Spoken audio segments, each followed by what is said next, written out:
Hi students, this is fund. Welcome back to my channel. సీసాబ్కి సంబంధించి ఇంకా ఎవరైతే మీ యొక్క విల్లింగ్నెస్ ఇవ్వలేదో, అంటే మీకు సీటు వచ్చి జోసాలో సీట్ వచ్చినా లేదా సీసాబ్లో సీట్ వచ్చినా సరే, మీరు విల్లింగ్నెస్ అనేది ఇచ్చి తీరితేనే మీకు సీట్ అనేది కన్ఫామ్గా ఉంటుంది.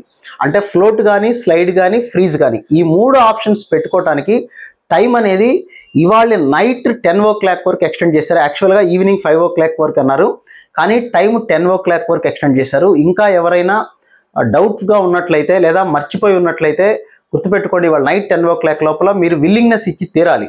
జోసాలో వచ్చిన సీట్ అవ్వచ్చు, అంటే సీసాబ్లో పార్టిసిపేట్ చేసిన వాళ్ళు మాత్రమే. సీసాబ్లో పార్టిసిపేట్ చేయకుండా జోసాలో సీట్ వచ్చి హ్యాపీగా ఎంజాయ్ చేస్తున్న వాళ్ళ సంగతి మనకు అనవసరం. జోసాలో సీట్ వచ్చి సీసాబ్ కూడా పార్టిసిపేట్ చేస్తే మీకు అదే సీట్ ఉన్నా వేరే సీట్ వచ్చినా సరే ఖచ్చితంగా మీరు ఫ్లోట్ కానీ, స్లైడ్ కానీ లేదా ఫ్రీజ్ కానీ చేసుకోవాల్సిందే. అలా చేయడానికి టైం అయితే ఇవాళ నైట్ 10 o'clock వరకు ఉంది. లేదా కొత్తగా సీట్ వచ్చిన వాళ్ళకి ఎవరికైనా సరే అమౌంట్ పే చేసి సర్టిఫికేట్స్ అప్లోడ్ చేయడానికి కూడా నైట్ 10 o'clock వరకు అయితే టైం ఇచ్చారు. కొత్తగా సీట్ వచ్చిన వాళ్ళు, జోసాలో ఏ సీటు రాకుండా సీసాబ్లో ఇప్పుడే సీట్ వచ్చిన వాళ్ళు జాగ్రత్తగా ఆలోచించుకోండి. మీరు డబ్బులు కడితే సర్టిఫికేట్స్ కూడా అప్లోడ్ చేసినవి వాళ్ళు వెరిఫై చేస్తారు. రేపు ఈవినింగ్ లోపల వాళ్ళకి ఏదైనా డౌట్స్ వస్తే క్లారిఫై చేయడానికి టైం ఉంటుంది. బట్ డబ్బులు కట్టాలన్నా, సర్టిఫికేట్స్ అప్లోడ్ చేయాలన్నా నైట్ 10 o'clock వరకు అయితే టైం ఉంది, చూసుకోండి.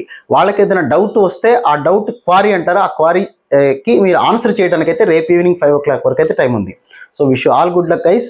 రైట్ టైంలో రైట్ డెసిషన్ తీసుకోండి, కరెక్ట్ కాలేజీలో మీరు వెళ్తారు. మీ ఫ్యూచర్ అయితే బ్రహ్మాండంగా ఉండాలని కోరుకుంటూ wish you all good luck. Next వీడియోలో కలుద్దాం. Thank you.